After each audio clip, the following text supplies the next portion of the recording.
Basic Fire Behavior and Suppression, a 6-part course presented by the Province of British Columbia, Ministry of Forests, Protection Branch. Good morning and welcome. This will be, in fact, a 3-hour, 3-part telecourse, 3 one-hour segments over today, this being segment number 1, 6 actual lessons, modules in the 3 hours. The title, as you just saw, is Basic Fire Behavior and Suppression. My name's Jim Hart, and I'll be your moderator this morning and, in fact, this afternoon. In this first broadcast, 1 hour long, we'll do the following things. We'll present module or lesson 1, which is essentially an introduction to fire suppression. We'll open the switchboard for your questions. We have special numbers to call, and we'll give them to you in a few minutes when it's time to take calls. After we've presented lesson 1, taken your calls and questions, we'll go on to lesson or module 2, and then again a telephone answering session. Let me begin, though, by introducing the experts here. Jeff Bate is the manager of Fire Management Section of the Protection Branch of the Ministry of Forests. Good morning, Jeff. Good morning, Jim. And Fred is a forestry instructor with Malaspina College in Nanaimo. Thank you, Jim. Jeff, let me get to you first. On behalf of the ministry, tell us what the course is about. The course is basically designed, Jim, for those that have little or no training in fire suppression at all. We are always looking for better skills in the fire line with the Forest Service. Basically, we would like to welcome all the students that are registered, and also welcome the instructors. One further note I would be for the facilitators to call in between 11 and 1 today, identify the areas where you're listening to this training course from, and finally let us know the number of students that are registered. Welcome to the course. Again, to qualify for the course, you have to be registered? No, there is provision. If you're watching this course at home, after the course is over, watch it carefully and then contact the nearest district office, and perhaps arrangements will be made for you to write the exam at that time. And Fred, you're with us, and I take it you'll be showing us a bunch of tools and so on as the day goes on. Yes, I will, Jim. Okay, let's have a look first at Module 1. This is called an Introduction to Fire Behavior. It does, in effect, 3 things. It introduces the program, it'll give you more of an understanding of the role of fire management, and it provides a background for those of you who see forest fire suppression perhaps as a career more than just this short course. Now, the test you'll write at the end of today does not contain questions about this module, an introduction to fire suppression, but here it is anyway. You are watching Module 1, an introduction to fire suppression. Module 1 provides background to fire suppression, and here we discuss wildfire as opposed to controlled fire, the number of fires in British Columbia each summer, the Forest Service role in fire management, the cost of forest fires, cooperation between BC and other places in fire management activities, the fire sequence, and fire line conditions. In this course, we deal with wildfires as opposed to controlled fires. Wildfires are those fires which are not planned. They are started by lightning or by some act of humans. Controlled fires are those fires which are set deliberately by experts and are held in control. You will learn of some of the control techniques later in the course. In an average summer in BC, there are 2,500 fires. These fires burn an average of 70,000 hectares of forests. Fires started by lightning strikes are a natural event. About 37% of all fires are started by lightning. Most of these fires destroy healthy forest growth, but some fires help to rid the forest of disease, insects, and destroyed timber. The role of the BC Ministry of Forests Protection Branch is to control pests, disease, and wildfires. In fulfilling this role, they will sometimes start fires. These are called prescribed burns. Prescribed fires are set to remove slash from logged-out areas. Slash is the leftover debris from the logged trees. The slash is removed to prepare the site for future planting of new trees and to decrease the fire hazard from dried wood. Prescribed burning is also used in site rehabilitation to remove disease and insect-infested timber and non-commercial brush species. You may gather that not all wildfires are harmful to the environment. However, it is the policy of the Ministry of Forests that all wildfires will be aggressively attacked. Protection officers with the Ministry of Forests observe what they call the 10 a.m. rule. That is, all effort is made to control a fire by 10 a.m. of the morning following the report of the fire. There are several factors which are considered when priorities are set to suppress fire. These are danger to life, property, and the environment.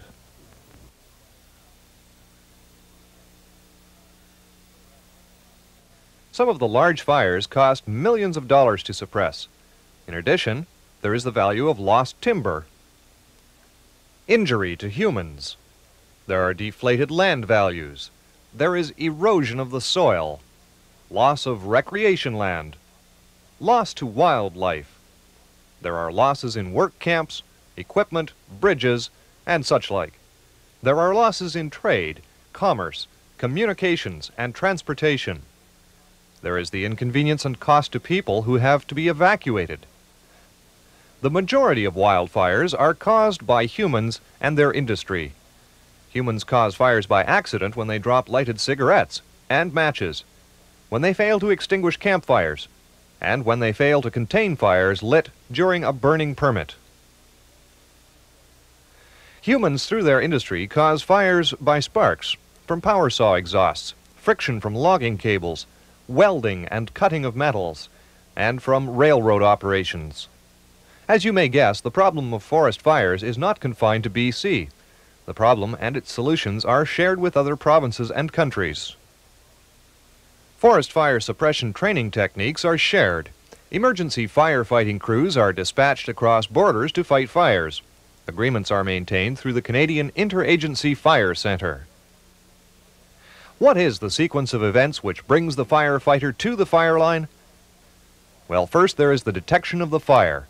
Fires can be detected by the public, by ground patrols, by lookouts, by air patrols, by lightning location technology, or by infrared scanning equipment. When a fire is detected, prompt and accurate reporting is vital. The exact location, the color, density, and volume of smoke coming from the fire, and the size of the fire are all important details to be reported. The report is received by forest protection officers who then decide on the course of action to be taken. If the location is not readily accessible, the decision could be to send a RAP attack crew. This crew is highly trained to descend down a rope from a helicopter and attack the fire. The decision could be to send in an initial attack crew. Again, this is a highly trained crew. Their mode of transportation can vary. They may be moved to the fire site by helicopter or by truck. A decision may be made to send air tankers to drop retardant. The air tanker is used as a holding action and support to the initial attack crews on the ground. Retardant drops alone are not relied on to suppress a fire. The ground crew must be there to bring the fire under control and then do a mop-up of the fire. Should the fire defy the efforts of initial attack, a decision is made as to whether to and where to contain the fire. It is now called a project fire. A project fire might require 500 to 600 men, 24 tractors, buses for transportation, tank trucks, helicopters, skidders, and camp facilities for boarding the fire crews. It has been said that firefighting has the highest accident ratio of all professions. During a fire in the summer of 1982, one young firefighter is quoted as saying, "It's horrible. It's like going through an oven and sucking onto an exhaust pipe at the same time." In this same fire, 3 people were reported injured. On the fire line, the work is strenuous, dirty, and dangerous. Teamwork is all important. You will be working with hand tools such as shovels and Pulaski. You will learn to observe the slightest change in wind speed and direction, since any change could affect your safety. The fires you will work on will be project fires, where a camp may be set up to house, in tents, the fire crews. A camp cook is hired to prepare meals for you. On project fires, a commissary or store is often established from which you can purchase some common personal needs, such as cigarettes, chocolate, and gloves. Generally, you will be transported from the camp to the vicinity of the fire by truck or bus, and then you will hike. The firefighters at the fire I mentioned earlier had to hike 1.5 hours up steep cliffs to get to the fire. The job calls for people who are fit, trained, and properly clothed. This module provided background to fire suppression. Let's review what has been presented.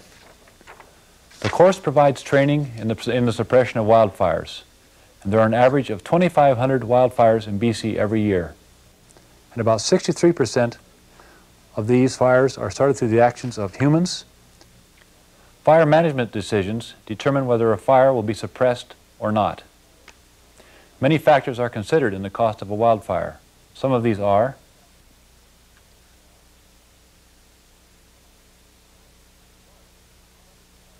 dollars to suppress the fire, dollars lost in timber, injury to humans, loss of wildlife habitat, deflated land values, soil erosion, recreation values destroyed, losses in trade, losses in equipment. There is much sharing of workers and training between BC and other agencies. Factors in the process of bringing you to the fire line are detection of the fire, accurate and prompt reporting of the fire, call out of the initial attack crew, air support for the initial attack crew, the decision to commit reinforcements. This means you, the emergency firefighter. Firefighting is strenuous, dirty, and dangerous. Your safety will depend on you being fit, trained, and properly equipped. This is the most important thing for you to remember. You may be sheltered in tent camps and fed in the cookhouse facility. Some of your personal care needs can be purchased in a commissary. Okay, now we can take your calls. We cannot take long-distance calls this morning. However, if you're in Greater Vancouver, the number to call is 228-1411, and we have a toll-free number for everybody else in BC. Please don't call us collect, but do call us on the toll-free line. 112-800-663-1277. 112-800-663-1277. And again, the local number is 228-1411. Now, members of the audience who are not registered for the course can call in if your call is on topic. If you want to write the test, you have to be registered for the course. And again, if you're not registered and wish to be, you can call your district forestry office, ask for the protection officer, and provision may be made for you to write the course or write the test later. While we're waiting for you to call, get in your questions, let me get in a couple of mine. Fred, the subject has come up of fires in the forest being as hot as an oven. Fair comment? Sometimes it's fair. You can imagine during the summertime temperatures reach 30 to 40 degrees Celsius, and in the hot sun it does get pretty warm. But generally a firefighter doesn't get that close to a raging forest fire. We pull the men back, back them off, and keep them a safe distance from the fire. So there may be short periods of hot temperatures experienced, but generally we keep the firefighters away from the fire so that they don't get burnt and don't get overly heated up. We're going to get into safety in this hour, but let me ask you this. Is it fair to say that if the danger at the fire is not from the fire itself but from other things, danger to the firefighter? There's always the danger of fire to the firefighter, but probably most accidents or injuries on a fire line occur from a person falling, cutting himself, injuring himself with a tool, spraining an ankle, things of that nature. Generally, burns are not a major injury on the fire line. Jeff, what's a project fire? What do you mean by project fire? Well, project fires are those which have not been contained within the first day that the fire occurred, and are considered a project then because they are of such size that they're going to require more than 2 or 3 men, some light hand tools to extinguish. So if you can get it early enough, some permanent ministry employees go out and shut her down, I take it. And if you can't, then it becomes a project fire. That's right. We have initial attack crews hired through the summer at 3 levels: the rappel crews, which are considered provincial crews, the helitac type crew, fellows trained to go out with a helicopter, and finally crews that normally go to the fire in a vehicle. These are the ones that put out, along with the public, the vast majority of our fires at a very small size. 85% success rate. Why did it say there on the tape, and I don't know who to ask this of, why did it say there on the tape that you try and get them by 10 a.m. of the following day? What's the 10 a.m.? Okay. It's a standard that we set whereby if the fire is completely controlled by 10 a.m. of the day following discovery, then there's not much chance of it getting any bigger, because from 10 a.m. after each day is when the ground heats up, the temperatures become higher, relative humidities become lower, and therefore with wind the fire may get away. Okay, again, for those who may have missed them, phone numbers 112-800-663-1277, or for Greater Vancouver only, 228-1411. And please turn down the sound on your television set when you call so we don't get screeching feedback. A couple of other things, guys. How long does it take to set up the commissary? I get out there, there's, in a lot of cases, not a lot of way to tell how long I'm going to be there, whether a couple of days or a week. What kinds of things can I buy at the commissary, and how long does it take to get that into action? It really depends a lot on the emergency of the situation. If a project fire is identified and there's a day goes by before any really effective work takes place, the commissary will arrive with the rest of the fire suppression equipment, and there's really no problem. On the other hand, if it's a semi-emergency situation, then there may be a full day goes by before this equipment and material is available to the firefighter. So if you smoke, bring a couple of decks, or if you have socks, bring a couple pairs of socks. Those are the sorts of things that we would sell the firefighter through the commissary. Okay. This question of fuel, the term fuel is going to come up here. I always think of fuel as gasoline, but fuel in a forest fire means the forest. That's right. How important is it to know when you professionals are going out to a fire, what's burning, what kind of material? What are you looking for from the person reporting? Basically, we're interested in the type of fuel. Obviously, if it's a stand of, say, cedar, hemlock, damp conditions, tall timber, very tight canopy, that fire under normal conditions won't burn as aggressively as a fire might be in light lodgepole pine with heavy dry grass underneath. It's pretty important to understand fire behavior, and therefore you must relate that to a lot of things, including the fuel itself. Okay. Telephone call. We've got one from Seashelt. Hello, are you there? A telephone call from Seashelt. Hello? Hello? Are you calling from Seashelt? Yes, I can barely hear you. Okay, we'll speak as loud as we can. Please go Okay. ahead, ask your question. I want to know, what are the career prospects for individuals entering the fire the fire prevention department of the forestry? Jeff, it sounds like you. Yeah, right now probably not as good as they might have been a few years ago. We are into restrictive hiring practices, as most provincial governments are. However, there is a career. I'm an example of that. Joined the Forest Service, first of all, as a lookout man and as an initial TAC crewman 30-odd years ago, and worked my way through the Forest Service, and there's just as much opportunity right now or more as there was 30 years ago. Where do you go to sign up? Well, basically the people that will be hired for this summer for students and so on have already made their applications shortly after Christmas. I think we pretty well got everybody lined up for the summer as far as auxiliary help are concerned. Call from Surrey. Surrey, telephone call. Hello? Yes. I'm wondering what equipment and supplies would the firefighters be expected to provide themselves? Either of you. Generally, the firefighter is just required to bring his own personal equipment, a hard hat, proper clothing, and as Jeff mentioned, perhaps a extra pair of socks, gloves, and a jacket are all basic items that the firefighter would be expected to supply himself and bring with him to the fire line. Okay, so can I go through that list again? Certainly. A hard hat, clothing, extra socks, couple of decks of smokes if he smokes. Pair of gloves Pair of gloves. and a jacket. We're going to be getting into, there are some fairly specific rules on clothing, and we'll be getting into them a bit later on this one. One point here, when you discuss the hard hat, we do supply hard hats such as this one here. Why don't we just have a quick look at that? On the other hand, if a person has their hard hat, by all means bring it along. This looks to me, ignorant layman that I am, to be a fairly average hard hat.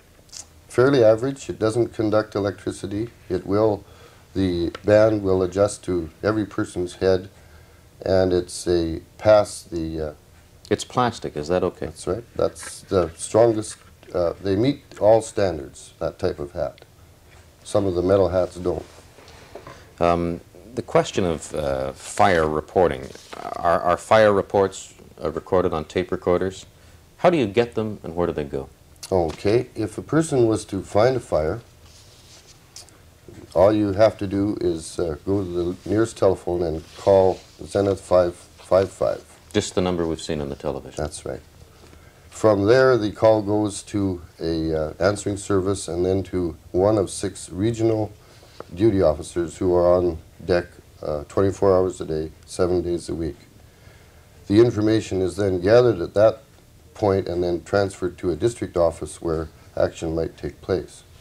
I think the main point here with reporting fires is that try to get as much available, such as exact location, how one might get to the fire, the size of the fire, and those sorts of things, because they will all count as to what sort of action we might take.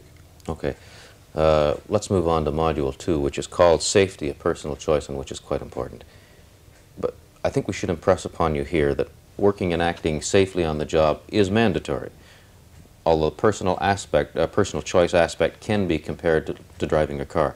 That is to say, we've got laws for driving in traffic, you shouldn't speed and so on, but it's still your personal choice whether you speed or not. Maybe we can get Fred to give us an outline of the regulations and where they come from. Yes, Jim. The firefighters in BC are bound by the industrial health and safety regulations under the Workers' Compensation Board. And this is one of the reasons we're holding this course today, is to provide initial training to anybody who is either experienced or has no experience at all, so that when they report to a fire or volunteer for it, they have some basic training and then therefore are covered by the Workers' Compensation Board regulations. Yeah, it's not an option in the game, it's mandatory. You've got to play by the safety rules. That's right. Everybody must follow these regulations, and they must abide by them, and they must receive some training before going on the fire line. Probably can't overstress this. Forest firefighting is a serious business. Can't allow people to violate regulations with horseplay, by reporting for duty while under the influence of just about anything at all, and by being careless or not following instructions. Well, having said that, we'll now present Module 2. This is Safety, a Personal Choice. You are watching Module 2, Safety, a Personal Choice. The record shows that the injuries and fatalities on the fire line are the result of people not acting as they were trained to act. Safety training will protect you from most dangers, but only if you follow the rules. This applies to normal fire line routines and to emergency situations.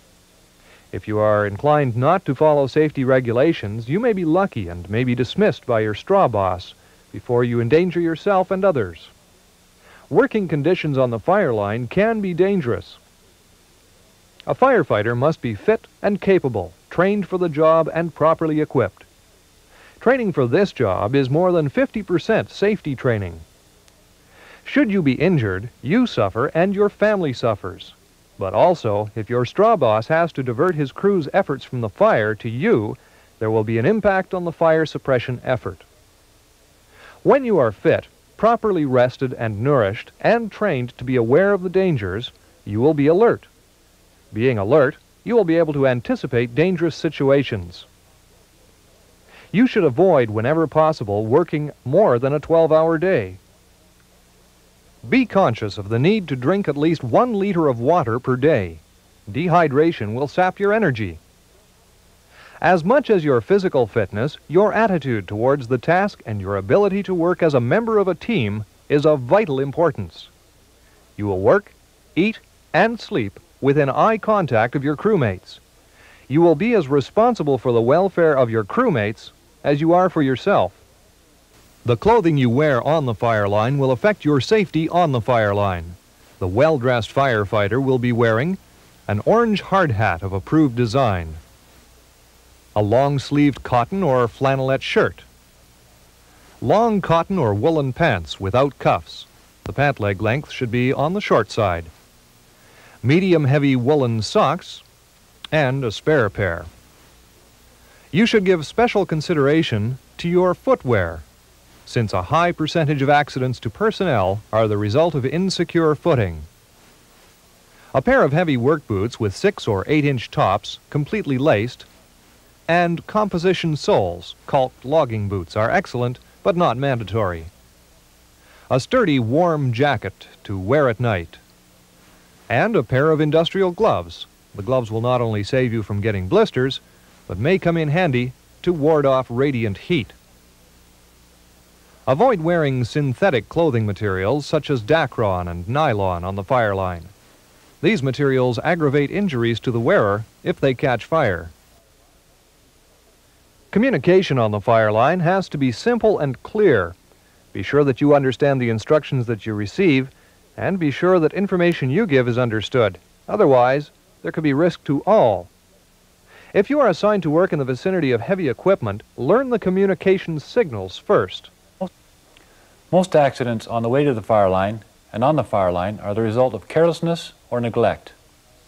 Some of these accidents happen because people are tired or hungry. Firefighters are not in imminent danger all the time, but the dangers are real. Knowing what the dangers are and how to act in an emergency will prevent serious injury or perhaps even worse. When walking to and from the fire line, walk in a single line and about 10 feet apart.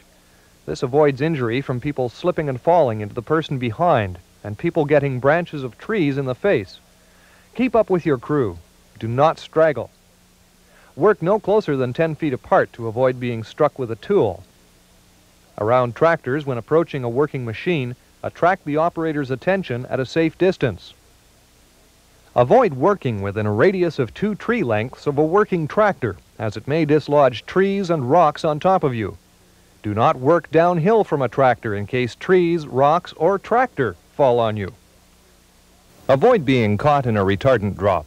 A retardant drop of 800 gallons weighs about 4.5 tons and travels at about 110 miles per hour. Such a force can do a lot of damage and could kill you. These pictures demonstrate damage which was done by a retardant drop.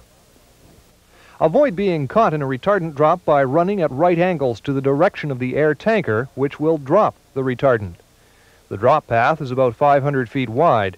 If caught in the drop path, follow these safety rules until it is possible to move to safety during a lull in the drop sequence.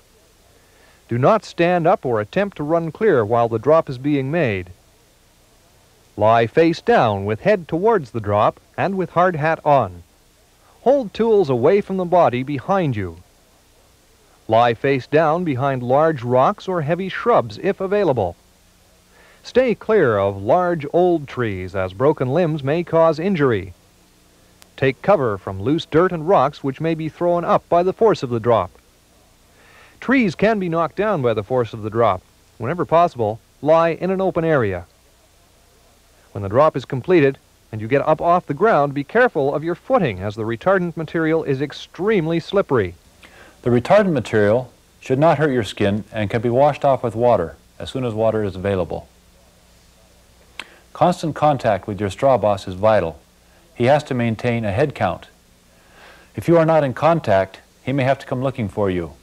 This is especially critical in an emergency and may result in risk of life to the rest of your crew. Always remember that you report to one boss and one boss only. This is a safety rule. Ask before doing anything that you have not been told to do. Let your straw boss know of any physical defects which you may have, or other physical limitations. For example, if you wear contact lenses. And never work alone on a fire line. Sleep or nap only in authorized places. This way, if the fire changes direction, you can be warned. Stay informed as to the action of the fire. Your personal safety is at stake. Know the escape routes. Your straw boss will choose these. Do not stand or work in dense smoke clouds, as you will be unaware of possible danger. Travel at a sensible pace when on foot to preserve your energy. Maintain sure footing and avoid possible injury. Use a flashlight or portable lantern for night travel and patrol. This will allow your crew to keep in touch with you.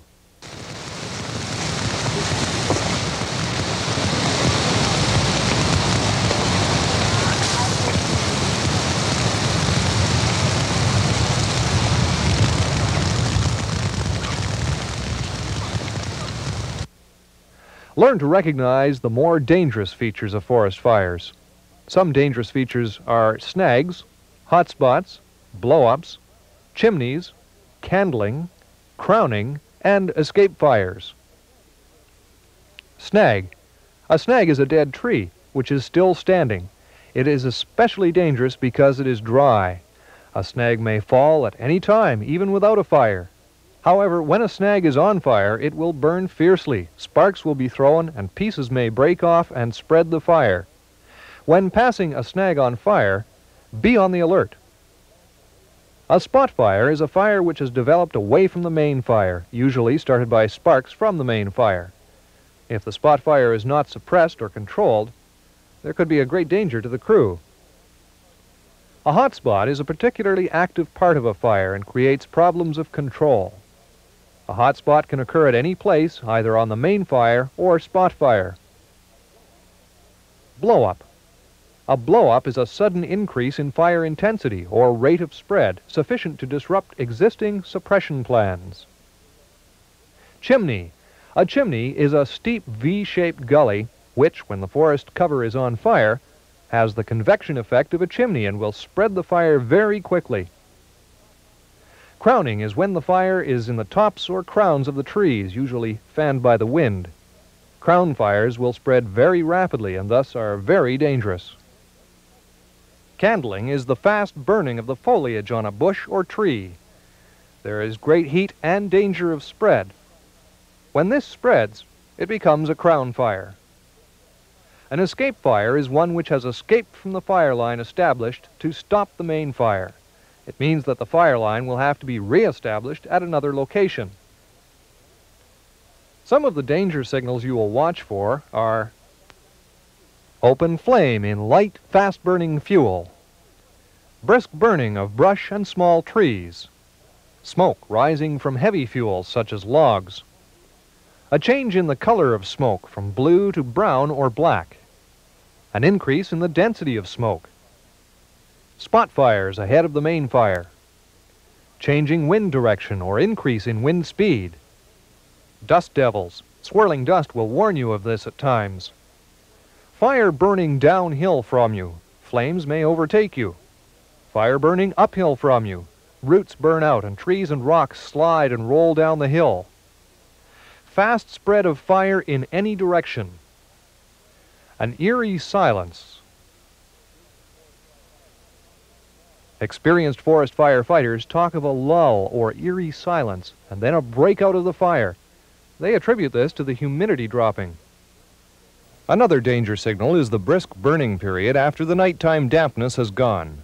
This period starts earlier each day. Be prepared for the need to take survival actions. Keep calm and avoid panic. Panic will be more dangerous than the fire itself. Stay with the crew. Obey the instructions of the straw boss. Do not try to outrun a fire. Avoid radiation heat by covering your skin. This is why you need a long-sleeve shirt. Taking refuge behind a tractor or large rock if available. Immersing yourself in any nearby river or lake. Do not take refuge in a well, cave, or other place where oxygen supply could become a problem. Know the escape routes and be ready to move when your straw boss tells you. Be ready to enter the burned out area if your straw boss tells you to. The burned out area is the area which the fire has already gone through. The lighter, fast-burning fuels have already been burned. To enter the burned out area, cover your skin with clothing. Pull a jacket, if available, over your face, or protect your face from heat radiation with your shovel. Run across the fire where and when your straw boss tells you to. When running, maintain sure footing. Before running across the fire, take a deep breath and hold this breath until you are across the flames. You may damage your lungs if you do not do this. Should you be the victim of an accident, report the accident to your straw boss. Make sure that he is aware of any medical complications. Note that any medical, physical complications which you have should be on the registration form you completed when applying for this course. A first aid person will attend to you. The fire boss will arrange for you to be transported to and from a doctor if necessary. Protect your rights by taking the right action at the right time. If you do not report your injury, you may jeopardize your right for compensation. It is now time for a brief review. We have discussed the following in this module. Safety training will protect you from most dangers, but only if you follow the rules. Being fit, trained, and properly equipped increases your safety. Injury to you is a drag on everyone involved and on the fire suppression effort. Your attitude as a team member is very important. Proper clothing is mandatory. The feet are the worst hazard. Clear communication is essential. Staying in contact is vital. It is dangerous to work closer than 10 feet from your mates. It is essential for you to know the dangers and how to avoid them. Some of these dangers are retardant drops, napping in unauthorized places, snags, hot spots, chimneys, blow-ups, candling, crowning, escape fires. It is essential that you know the potential danger signs, like spot fires over the fire line, changing wind direction, open flame and light fuels, fire burning downhill from you or fire burning uphill from you, and other signs. And report injuries as soon as possible. Well, ladies and gentlemen, we know there are about 5,000 of you out there in halls and technical schools taking this course. And if you have questions, now's the time to call. 228-1411 in Vancouver, Greater Vancouver. 228-1411 if it'll be a local call to that number. If it's long distance, please don't call collect. Please do call the toll-free line. 112-800-663-1277. 800-663-1277. We were mentioning there about what clothing to wear and some of the reasons for it, but I don't think anything is more effective in explaining clothing material than this demonstration that Fred's got now. Fred, you've got a number of pieces of material here. Yes, I do, Jim. We've seen in the module there the types of clothing a person should wear, and this is one of the questions we had: what is a person expected to bring to the fire? I'd just like to emphasize the importance of it by doing a little demonstration here. Just before we do that, I'd like to just review the type of clothing that we like to see people come onto the fire line with and that they are responsible for, and that is a shirt with long sleeves on it to protect them from the fire if necessary, and the shirt should be made out of 100% cotton or wool, but wool is, can be very uncomfortable in the summertime, so we like cotton clothing. Jeans are certainly probably the most common wear we see in the bush, and very acceptable. The only precaution about wearing jeans is make sure that they aren't too tight. And of course, a pair of gloves is almost essential on a fire line to handle hot Any particular debris. kind of glove? Leather? Leather gloves are the best. Cloth gloves burn too easily and wear out quite fast, so I prefer leather gloves. I'd like to give you a little demonstration on the types of clothing that a lot of people wear these days. This particular piece of material here is taken from a shirt made out of 65% acetate and 35% nylon. This middle one, probably one of the most common shirts that we see today, is a polyester cotton mix, 65% poly, 35% cotton. This is not as bad as an acetate nylon one, but we certainly would prefer the third one over here that I have, which is 100% cotton. And just to show you the difference in these, I have a little prop here. It's a blowtorch. And of course, a fire isn't quite as bad as a blowtorch, but a burning ember can land on a person and create the same type of effect. I'll just show you what happens here when I put this torch on the acetate nylon here, we get almost immediate flame and a melting action. And if you can see the type of globules we have there, and those little globules can melt. They're just like melting plastic. They can eat into a person's skin, and you cannot escape from those once they've melted onto your skin. I'll just light this up again just to show you how fast it happens. Just a little touch with the torch there, and we have There she goes, yeah. almost instant flame. You can see it's just melted onto the stand there. I'll light the second one here, the polyester cotton mix. And as you can see, it takes a little more to get it going, but again, bursts quite quickly into flame. And again, we have that sticky black melting effect, which again, if that's on your arm, that just melts into your arm and you can't get away from it, and it can cause very serious third-degree burns. I'll now light the third one, the 100% cotton one, again with the blowtorch on here. And as you can see, the ignition point is much higher than the others. We certainly can get it going. We take the torch away and it almost goes out. Bring the torch back.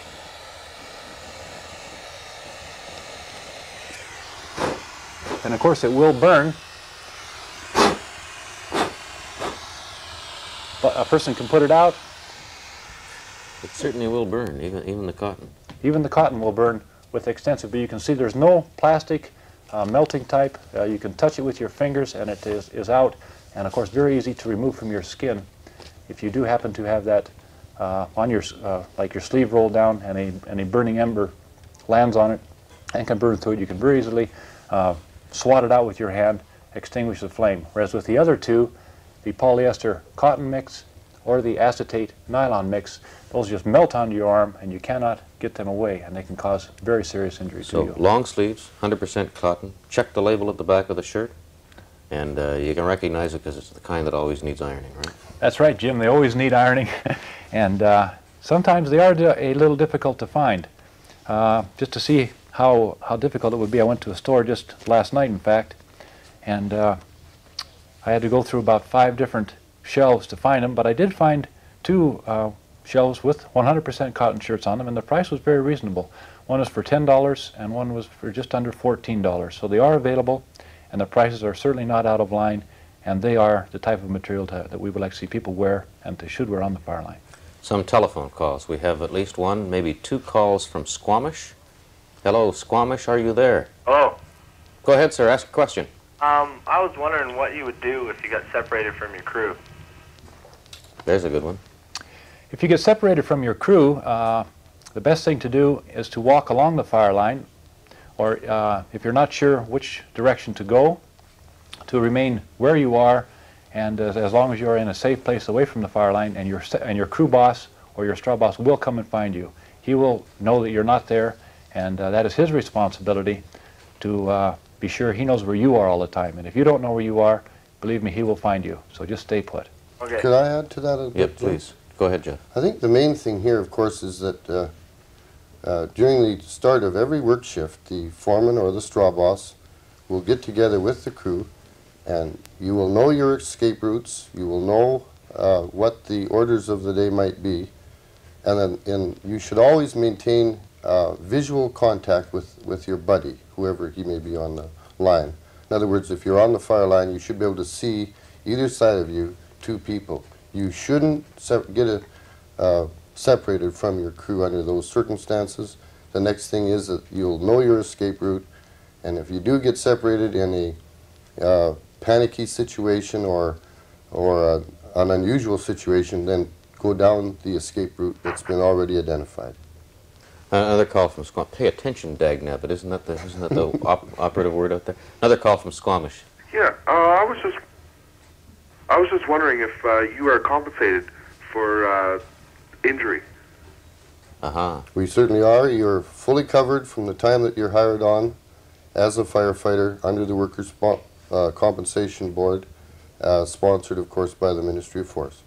Okay. Walk or run when you're out there? Do you run when? You should never really run, Jim. There should never be a panicky situation that would require running, although obviously there may be the odd situation where this might happen. The main thing is that you move quickly and carefully out of the drop zone if it happens to be an air tanker operation or a blow up on a fire. We have another call standing by. Go ahead. Hello, from Quesnel? Put you on hold. Oh, okay. One other quick question. Apparently there's one coming in. Is there one coming in? There we go. Quesnel, are you there? Yes, we are. Hey, we're not confused anymore. Go ahead, please. Okay, I just wanted to point out to your moderator, or to your speakers there, they seem to have neglected to emphasize the need for adequate footwear. I wondered if they would care to elaborate on that. Covered it fairly well, I thought, in the tape, but please go ahead. I agree with the caller. It certainly wasn't our intention to estimate the importance of footwear. Good footwear is essential. Poor footwear, the firefighter will only probably be on the fire line for that one work shift. His feet will be so blistered up that he won't be useful to himself or anyone else. I agree wholeheartedly with the caller. That brings up the question of what kind of gear.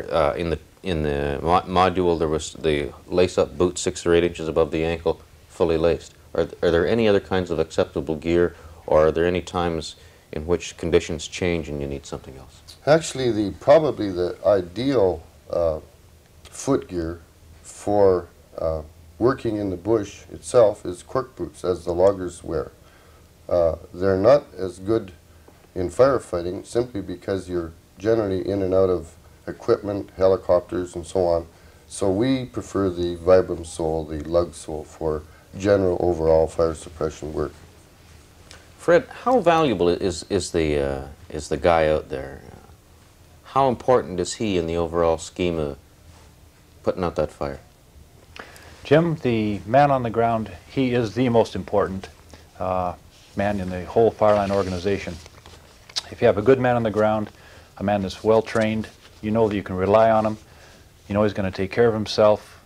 You don't have much to worry about as a supervisor or as a crew boss or even a sector boss or even a fire boss. If you know you've got good, competent men down there on the ground, you can relax a lot and you can rely on them. And how can you beat that? You can't even put a value on that. A telephone call from Campbell River. Hello? Hi. I have a question on chimneys. Just on the previous part of the film there. How can you identify a chimney? Is it a gully, deep depression going upwards, or what?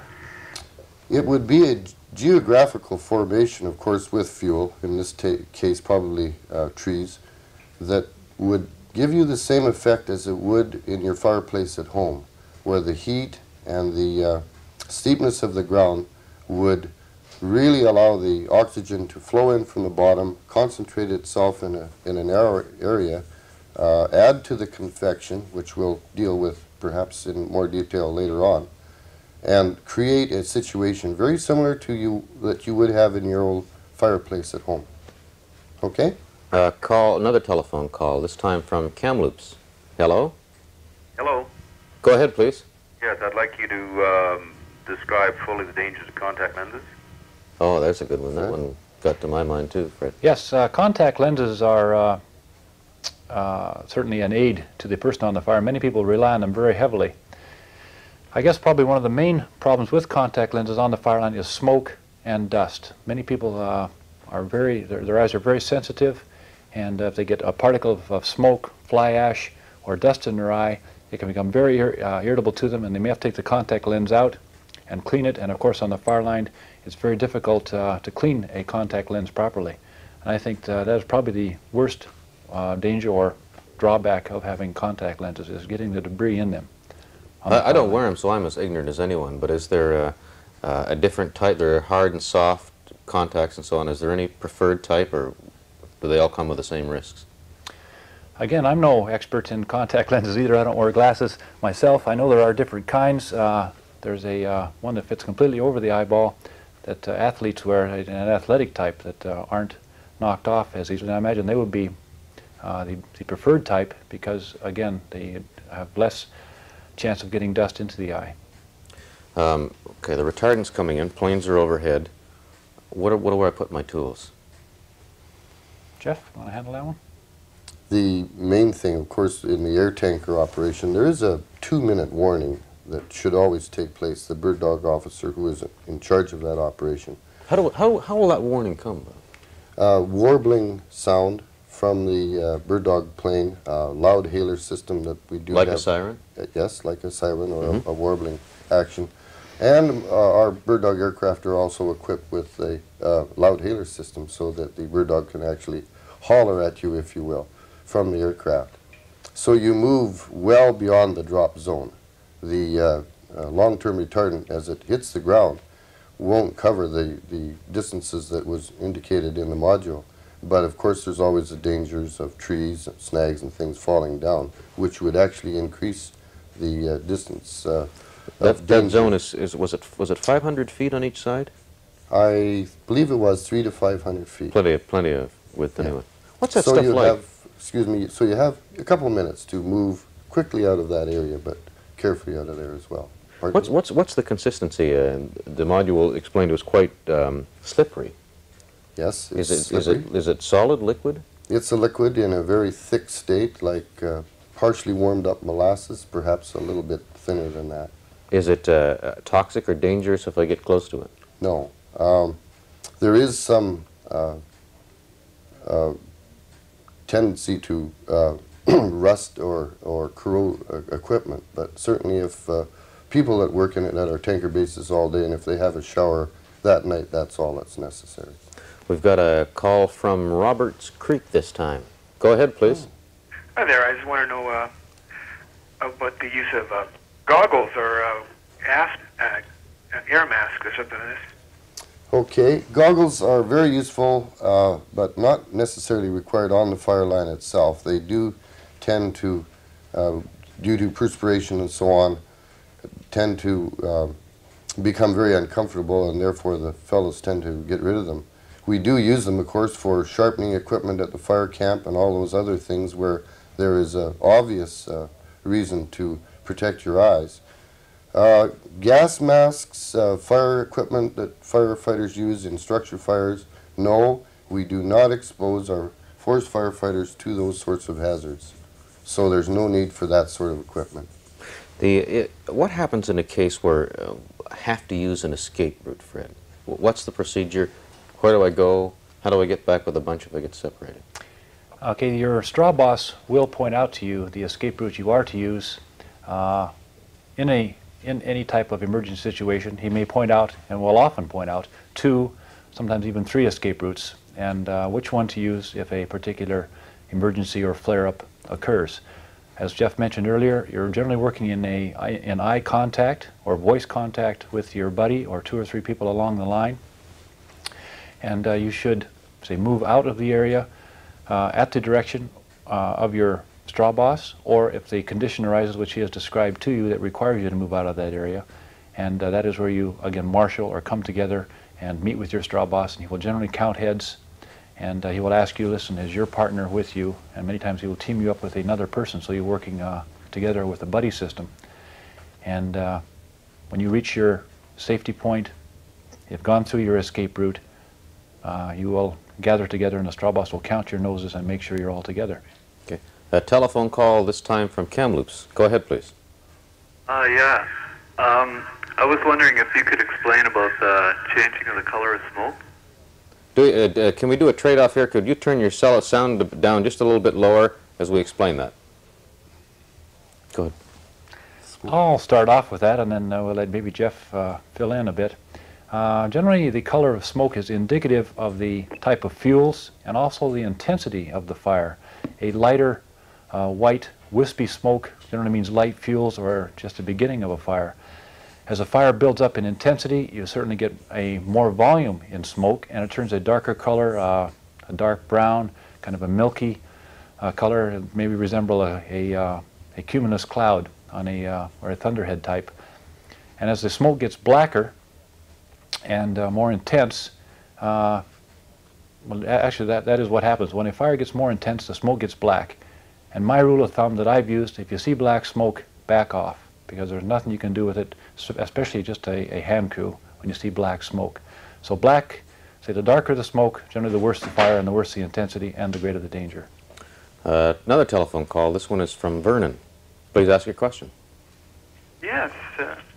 Considering what was said about the fire retardant, considering the amount of damage and so on, the impact of it caused, it was mentioned, I believe it was, you were supposed to face into the direction of the... Yes, that's right. If you are caught in the drop zone and there's no way to move quickly out of that drop zone, as we said before, you have about 2 minutes to go, 300 to 500 feet to get out of the drop zone. So normally there's no problem. But if you were to get into a drop zone and it was obviously that you couldn't get out, you're to lie down, put your hard hat over your head, face the area so that the any debris that might come out of that drop zone will be, the initial contact will be with your hard hat. Okay? I think another point on that, Jim, too, if you have a chance and you are in a drop zone, is to lie down behind a rock or perhaps behind a large tree. Make sure it's not a small one because the retardant can knock the trees over too. But if you can hide behind a mound of dirt, a fallen stump, a downed log, something like that, it's also a good protective measure. Is there a danger of underground fires when you're in this kind of area, close to a fire? Are underground fires of any danger? Underground fires are always, I guess, the worst type of fire to fight because they're the most difficult to put out. Probably one of the worst hazards in that is a fire will burn underground, perhaps burn out a root or a hole in the ground, and a firefighter can walk unsuspectingly over that and drop into it and break a leg, sprain an ankle, or hurt himself even worse than that. Let's say I'll not break a leg, but I twisted my ankle a bit, or I've got a little bit of a cut. Do I go immediately and report it, even if I think I might be just whining about something inconsequential in the middle of a disaster? At what point do you... It really would depend on if you obviously couldn't work anymore, or the injury was such that it was uncomfortable work. Yes, you should report it immediately to your supervisor.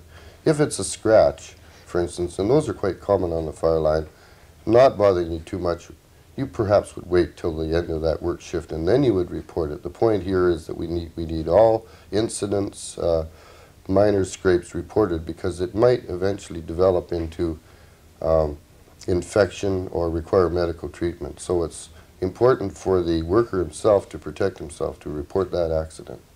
Less than a minute left, but tell me what it's really like out there, Fred. Am I really working my off? Generally, for short periods of time, you may be expected and to work as hard as you can. I mean, that's the name of the game. Get out there, put the fire out, put out while you're fresh, and give it your best shot. And you may be expected to be out there for 8, 10, 12, at times even 24 hours. But of course, there are work breaks in there. Nobody can work effectively for 4 or 5 hours straight, even 2 hours straight on a very hot fire line. So there are times when you can take a break and just take it easy. That's it for this hour. We're back at 1 o'clock this afternoon, 2 hours from now. We'll see you then.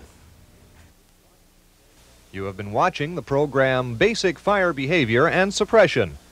The program was designed by the Forest Service Training School and is sponsored by the Protection Branch of the Ministry of Forests. The Protection Branch is responsible for fire management and pest and disease control in our forests. Technical assistance was provided by the audiovisual section of the Information Services Branch of the Ministry of Forests.